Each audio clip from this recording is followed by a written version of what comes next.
চলে এসেছি নতুন একটা মিনি ব্লগ নিয়ে। তো আজকে সকাল সকাল ও মোটামুটি 10টা নাগাদ ব্রেকফাস্ট করে, তো সেই জন্য 10টা নাগাদ ওকে আমি সেরেল্যাক খাইয়ে দিয়েছি।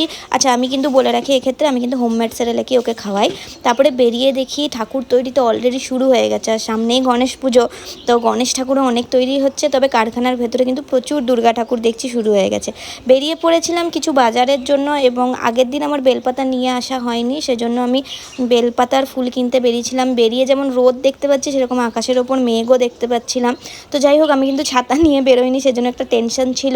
তারপরে এসে পরে মেয়ের সাথে একটুখানি খেলে নিচ্ছিলাম। এই বইগুলো মেয়ের জন্য নতুন এসছে, এবং ও কিন্তু এগুলো খুব ভালোভাবে অ্যাকসেপ্ট করেছে, মুখে নিচ্ছে বেশি দেখার থেকে। তবে যাই হোক, দেখছে, টাইম পাস ওর ভালোই হচ্ছে। এরপরে আজকে নিরামিষ ছিল, তাই একটুখানি পোস্ত রান্না করে নিয়েছিলাম ঝাল ঝাল করে। নিরামিষের দিন পোস্তটা বেশ ভালোই লাগে। তারপরে দেখো, মিঠাইয়ের কিন্তু চান হয়ে গেছে, চান করে উঠে ও খেলতে বসেছে এখন সবার সাথে।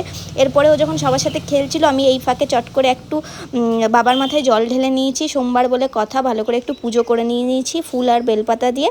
তারপরে ভালো ওকে খাইয়ে দাইয়ে আমরা আবার খেলতে বসেছি। ও কিন্তু খাওয়ার পর একটু খেলে, তারপরে মোটামুটি 3টের পর ঘুমায়। তো ওকে ঘুম পাড়িয়ে দিয়ে আজকের মতো বাই, চলো দেখা হবে নেক্সট কোনো মিনি ব্লগে। ভালো লাগলে সাবস্ক্রাইব করে রেখো।